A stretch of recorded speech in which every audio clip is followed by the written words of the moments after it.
Friends, welcome to my channel. నేనైతే ఈరోజు మీకు ఒక అద్భుతమైన టెంపుల్ను చూపించబోతున్నానండి. చాలా చాలా బాగుంటుంది ఈ టెంపుల్. ఈ టెంపుల్కి యొక్క మెయిన్ ఇంపార్టెన్స్ ఏంటంటే ఇంటర్లాకింగ్ ద్వారా ఈ టెంపుల్ని కన్స్ట్రక్ట్ చేశారండి. ఇంటర్లాకింగ్ అంటే ఏమిటి అనేది నేను చెప్తాను మీకు. ఈ టెంపుల్ యొక్క హిస్టరీ ఏంటి అనేది కూడా మీకు అన్ని వివరాలు నేను కూలంకషంగా నినాదనంగా చెప్తాను. మీరు వీడియో అంతా ఎక్కడ స్కిప్ చేయకుండా మొత్తం చూడండి. ఎందుకంటే నేను ఈ టెంపుల్ మళ్ళీ మీరు ఎక్కడా చూడలేరండి, మనం జీవితంలో చూడలేము. సో మీరు కూడా ఎప్పుడైనా ఇక్కడికి వస్తే ఈ టెంపుల్ని మిస్ చేయొద్దండి, కంపల్సరీ విజిట్ చేయండి. ఇది ఎక్కడ ఉంది ఏంటి అనే అన్ని వివరాలు నేను చెప్తాను మీకు. ఈ ఊరి పేరు అయితే సోమనాథ్పుర అండి. ఇది బెంగళూరుకి 145 కిలోమీటర్స్ దూరంలో ఉంది. అలాగే మైసూరు నుంచి అయితే మనకి 33 కిలోమీటర్స్ అని, అంటే మనం మైసూరు వెళ్ళే రోడ్లోనే మనకి సోమనాథ్పుర కూడా తగులుతుందండి. మనం మ్యాప్ పెట్టుకొని వెళ్తే మనకి కరెక్ట్గా వెళ్ళగలం మనము. సో ఇదండి ఎలా వెళ్ళాలి అనేది. ఇక్కడైతే ఎంట్రన్స్ అయ్యాము. ఎంట్రన్స్లో మనం ఎంట్రీ టికెట్ అనేది ఉందండి, ఇన్స్టెంట్ బుకింగ్. ఇది ఆన్లైన్లో బుక్ చేసుకోవాలి. అక్కడ క్యూఆర్ కోడ్ ఇచ్చారు కదా, దాని ద్వారా మనం స్కాన్ చేసి టికెట్స్ అనేవి బుక్ చేసుకోవాలి. ఈచ్ హెడ్ 20 రూపీస్ అండి. పిల్లలకైతే నో టికెట్. ఆ తర్వాత టికెట్ తీసుకున్నాక చూడండి లోపలికి వెళ్తున్నాం. ఇంకా మేము ఇదంతా గార్డెన్ అండి, చుట్టూరు ఒక గార్డెన్ లాగా బాగా పెట్టున్నారు. చాలా బాగుంది అదంతా, గార్డెన్ అంతా చూస్తూ ఉన్నారు కదా. అలాగే ఈ టెంపుల్ అండి మనకి హోయసాల కాలంలో, హోయసాల కింగ్స్ మనం చదువుకునేటప్పుడు వినుంటాము.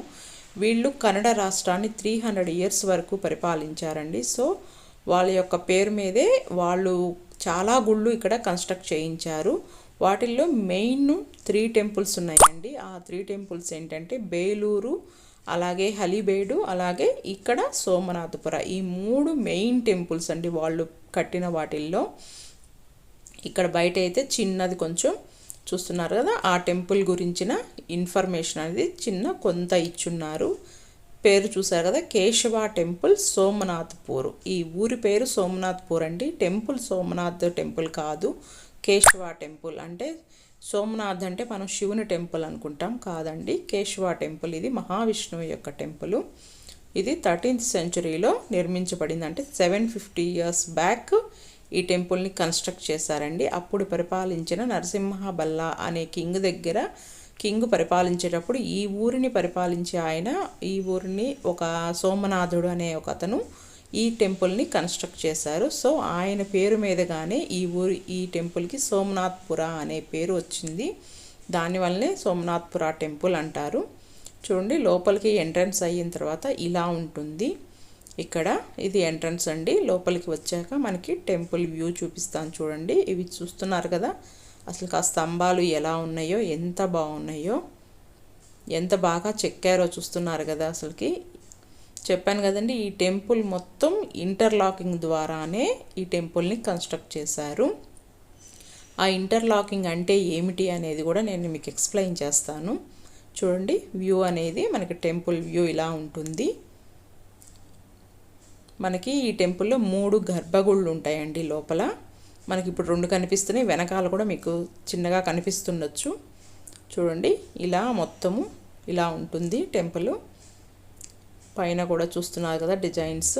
అలాగే ఇక్కడ ఒక పెద్ద స్టోన్ మీద మనకి చెక్కించారండి. ఏంటంటే పైన లోపల 3 గర్భగుళ్ళు ఎవరెవరు ఏ దేవుడు ఉన్నారు అని. ఒకటి వేణుగోపాల స్వామి, అలాగే కేశవ, అలాగే జనార్దన స్వాములు, వీళ్ళ 3 విగ్రహాలు లోపల ఉంటాయండి.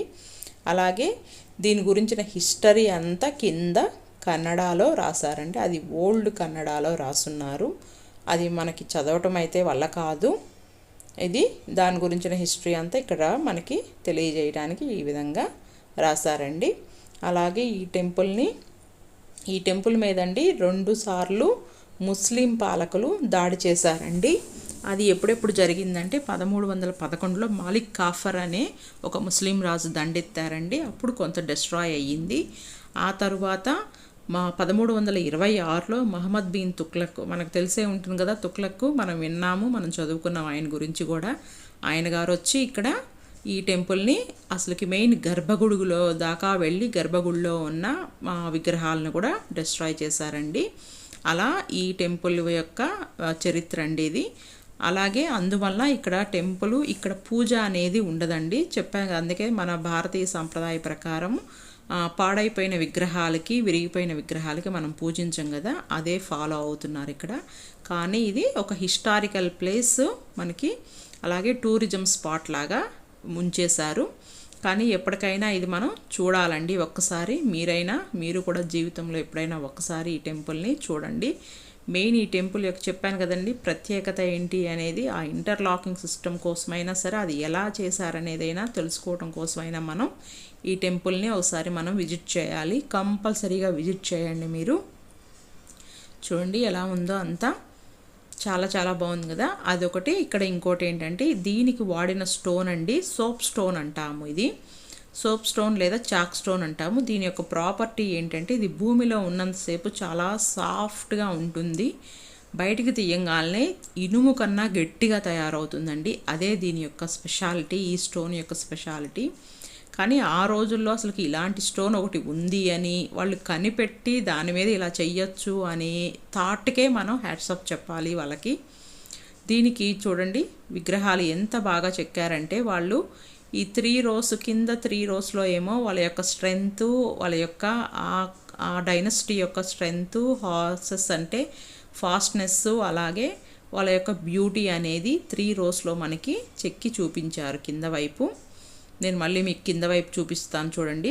అలాగే పైన హోల్స్ ఉన్నాయి కదండి అక్కడక్కడ, అవి ఏంటంటే ఈ స్టోన్కు ఉన్నది ఇంకోటి ఏంటంటే చాలా కూల్గా ఉంటుందండి లోపల అసలుకి ఆ బండ, ఆ రాయి అనేది. దానివల్ల వాటి వల్ల ఆ హోల్స్లో నుంచి మనకి గాలి వస్తూ పోతూ ఉంటే ఏసీ లాగా పనిచేస్తుంది, దానికోసమే అది పెట్టారు. అలాగే చూస్తారు కదా ఇందాక నేను చెప్పాను కదండి పువ్వులు అవి. అలాగే ఇంకొక లైన్ మొత్తం అండి, ఈ గుడి మొత్తం చుట్టూరు ఒకవైపు మహాభారతము, ఒకవైపు రామాయణము, ఒకవైపు భాగవతము, ఈ మూడిటిలో ఉన్న సన్నివేశాలను తీసుకొని చెక్కారండి. అలాగే మహావిష్ణువు ఒక రో అంతా అలా చెక్కారు, ఇంకొక రో మొత్తము మహావిష్ణువు యొక్క సహస్రనామాలకి ఉన్న విగ్రహాలని చెక్కారండి. అది మెయిన్ ఇంపార్టెన్స్ ఇక్కడ, అది ఒకటి అలాగా చేశారు. అలాగే మన సౌత్ ఇండియన్ స్టైల్లో మన గోపురాలు ఉంటాయి కదండి, ఆ విధంగా ఒకవైపు, అలాగే నార్త్ ఇండియన్ స్టైల్లో పొడవుగా ఉండేటట్లు గోపురాలు ఒకవైపు, ఆ విధంగా రెండు కలగలిపి చెక్కారండి. ఇక్కడ చూస్తున్నారు కదా ఒక కాలవలాగా బయటకు ఉంది, అదేమిటంటే గర్భగుడిలో విగ్రహానికి మనం అభిషేకం చేసినప్పుడు ఆ అభిషేకం చేసిన నీళ్లు కానీ ఏదైనా వేస్టేజ్ అంతా బయటికి రావటానికి దాన్ని కట్టారండి. అలాగే అస్థి ఒకటే రాయితో కట్టారండి, అది మొత్తము ఎక్కడ ముక్కలు లేకుండా ఒకటే స్టోను. చూస్తున్నారు కదా మీరు ఇక్కడ ఎంత బాగున్నాయో విగ్రహాలు అసలుకి. కొన్ని అయితే యానిమల్స్ రూపంలో ఒకే యానిమల్ అండి, ఒక యానిమల్లో 7 రకాల యానిమల్స్ని అటాచ్ చేసి చెక్కారండి. అదే అసలుకి చాలా చాలా గ్రేట్ అండి అది. దీన్ని కన్స్ట్రక్ట్ చేసిందండి ఈ టెంపుల్ని 5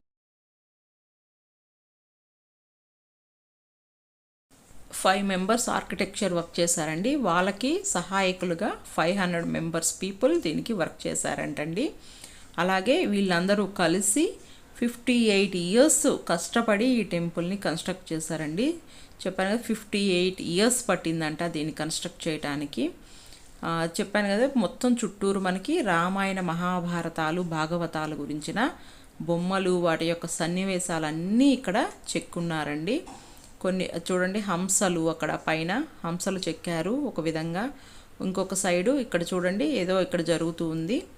అలాగే ఇక్కడ కొంత డిస్ట్రాయ్ అయిపోయింది, చెప్పాను వాళ్ళు వచ్చినప్పుడు డిస్ట్రాయ్ చేశారు, కొన్ని విగ్రహాలు అయితే పోయినాయి.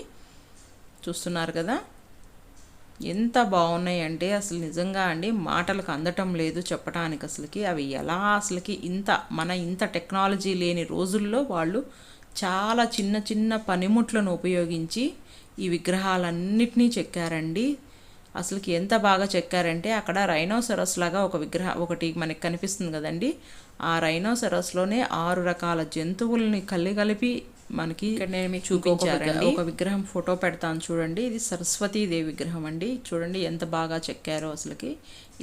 అలాగే ఇక్కడ హ్యాపీ గణేష అండి, అంటే మనకి రైట్ సైడ్. ఇలాగే ఇక్కడ మహావిష్ణువు మహాలక్ష్మి అండి, ఇద్దరు ఇలా ఉంటుందండి. ఈ మెయిన్ పీసెస్ అండి, అవి ఇంపార్టెంట్ విగ్రహాలండి, అందుకనే నేను అక్కడ ఫొటోస్ పెట్టాను. ఇక్కడ చూడండి ఓవర్ వ్యూ మొత్తం ఇలా ఉంటుంది. ఈ టెంపుల్ యొక్క ఓవర్ వ్యూ అనేది అవుట్ సైడ్ నుంచి చుట్టూ ఒకసారి చూసేయండి. అలాగే ఈ టెంపుల్ మొత్తం ఆకారం అండి, కింద స్టార్ షేప్లో చూడండి, మీకు కర్వ్స్ కనిపిస్తున్నాయి కదా, స్టార్ షేప్లో కట్టారండి ఆ బేస్మెంట్ మొత్తము. అది కూడా 5 లేయర్స్ తోటి ఆ బేస్మెంట్ అనేది వేశారు. చూడండి మొత్తం వ్యూ ఇలా ఉంటుంది. ఇక్కడ ఇంకా తెలుసుకోవాల్సినవి గుడి లోపల ఉన్నాయండి కొన్ని కార్వింగ్స్, చాలా చాలా బాగున్నాయి. చెప్పాను కదండి ఈ టెంపుల్ మొత్తం ఇంటర్లాకింగ్ సిస్టమ్ అని. ఈ టెంపుల్ మొత్తం మీద ఇంటర్లాక్స్ అనేవి 5000 ఇంటర్లాక్స్ ఉన్నాయండి.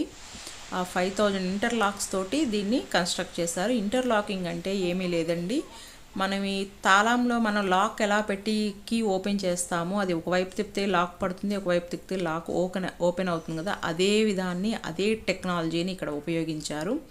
ఈ టెంపుల్ ఏంటంటే మనం పక్కకి ముందుకి ఎటు జరపలేము, కానీ విడదీయచ్చు. వాటికి పార్ట్స్ అనేవి సపరేట్గా చేయొచ్చు. అంటే మనకి ఒక పుల్లకి మనము ఏవైనా పూలు కానీ ఇవి కానీ గుచ్చుతాం కదా, సూదికి మనం గుచ్చితే మళ్ళీ వెనక్కి ఎలా తీయగలము, అలాగే ఆ సూదిలాగా వీళ్ళు ఆ సూది ప్లేస్లో మనం రాయితోనే ఒక రాడ్లు దాకా తయారు చేసి దానికి ఇంటర్లాక్ చేశారండి.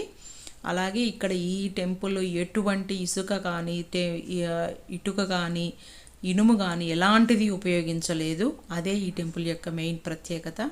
లోపల చూస్తున్నారు కదండి, నేను లోపలికి వచ్చేసాను. లోపల కార్వింగ్ చూస్తున్నా, ఎలాంటి సీలింగ్స్ చాలా ఉన్నాయండి ఇక్కడ. అవన్నీ నేను మీకు చూపిస్తాను. చూడండి లోపల చుట్టూ అరుగులాగా కట్టారండి. చూస్తున్న ఈ స్తంభం చూసారా ఎలా చెక్కున్నారో, ఎంత అద్భుతంగా ఉందంటే అంత అద్భుతంగా ఉందండి. మీకు ఇక్కడ ఇంకో సీలింగ్ చూపిస్తాను చూడండి. ఇవన్నీ అరటి పళ్ళకు సంబంధించిన సీలింగ్స్ అండి. ఇవన్నీ ఒకటే స్టోన్తో, అప్పట్లో అరటిపళ్ళు ఎక్కువగా మనకి ఇక్కడ కర్ణాటకలో ఎక్కువ కాస్తుండే, దానికి సింబాలిక్ ఇవన్నీ చెక్కారంటండి. కానీ ఇవి చూస్తున్నారు కదా, అసలుకి ఒకదానికొకటి సంబంధమే ఉండదండి. అలాంటి సీలింగ్స్ 6-7 సీలింగ్స్ ఉన్నాయండి మొత్తము. చూడండి ఇక్కడ మళ్ళీ అరటి పువ్వు చూస్తున్నారు కదా, ఇది మొత్తం ఒకే స్టోన్ మీద చెక్కి వాటిని ఇంటర్లాక్ చేస్తున్నారండి. సో దాన్ని కానీ మనం అటు ఇటు తిప్పితే మళ్ళీ వచ్చేస్తుంది. అదండి ఇక్కడున్న మెయిన్ థింగ్. అది చెప్పాను కదండి, ఇంటర్లాకింగ్ సిస్టమ్ మెయిన్ ఈ టెంపుల్కి ఉన్నది ఇదే అండి. ఇక్కడ చూస్తున్నారు కదా వేణుగోపాల స్వామి విగ్రహం. చూడండి వేణుగోపాల స్వామి చేతిలో ఉన్న వేణువు కూడా విరిచేశారండి ఆ ముస్లిం రాజులు. చాలా బాధ అనిపించింది ఆ విషయం తెలిసాక. అక్కడైతే ఒక ఆంటీ కూడా అన్నారు, తను కన్నడ ఆంటీ అట్టుంది, కన్నడ వాళ్ళు. తనైతే తిట్టింది అప్పుడు ముస్లిమ్స్ వచ్చి ఇలా పాడు చేసేసారు అని. చూడండి నిజంగా ఇంత మంచి టెక్నాలజీ, ఇంత మంచి ఆర్కిటెక్చర్ అనేది మనం ఎక్కడా చూసుండము. నిజంగా మీరు కూడా కంపల్సరీ విజిట్ చేయండి ఎప్పుడైనా సరే. బెంగళూరులో ఉండే వాళ్ళైతే వీకెండ్ ఒకసారి మనం వెళ్ళేసి రావచ్చు. మార్నింగ్ వెళ్ళేసి ఈవినింగ్ కల్లా వచ్చేయచ్చు మళ్ళీ మనము. చూస్తున్నారు కదా ఇక్కడ, ఇది ఒక కార్వింగ్. ఎంత బాగున్నాయి అంటే ఆ సీలింగ్స్ అన్నీ ఒకదానికొకటి మించి చేస్తున్నారండి. అసలుకి మాటల్లో చెప్పలేని అద్భుతం ఇది. ఇలాంటి అద్భుతాన్ని మనం మిస్ అవ్వకూడదు, అస్సలు మిస్ అవ్వద్దు. కంపల్సరీగా విజిట్ చేయండి. చూడండి ఇంకొక టైప్ ఆఫ్ కార్వింగ్ ఇక్కడ. ఇవన్నీ లోపలే ఉన్నాయండి.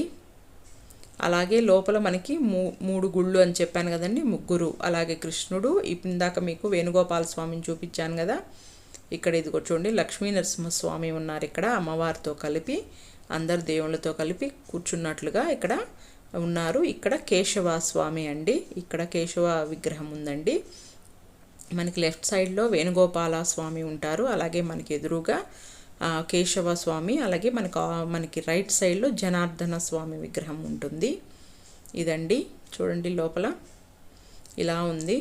కానీ వాళ్ళు డిస్ట్రాయ్ చేయటం వల్ల చూడండి మొత్తాన్ని లాక్ చేసేసి డోర్స్ వేసేసారు. పూజలు అనేవి ఏమీ లేకుండా వదిలేశారు, అట్లాగే ఒక హిస్టారికల్ ప్లేస్ లాగా వదిలేశారు. కానీ మనం దీన్ని మాత్రం అప్పుడు వాళ్ళ రాజుల్ని కానీ వాళ్ళని కానీ నిజంగా మనం గుర్తుపెట్టుకోవాలండి. ఇంత మంచి గుడిని మనకి అందించారు వాళ్ళు. సో మనం హ్యాపీగా ఒకసారి వెళ్ళేసి చూసేస్తే బాగుంటుంది. కంపల్సరీగా విజిట్ చేయండి. సో మీకోసం ఇక్కడ కొన్ని ఫొటోస్ పెడుతున్నానండి, కొన్ని విగ్రహాలు, మెయిన్ విగ్రహాలు చూసేసేయండి అవి కూడా. అలాగే మీరు కానీ ఫస్ట్ టైం చూస్తుంటే నా ఛానల్ సబ్స్క్రైబ్ చేయండి, అలాగే లైక్ చేయండి, షేర్ చేయండి, కామెంట్స్ రూపంలో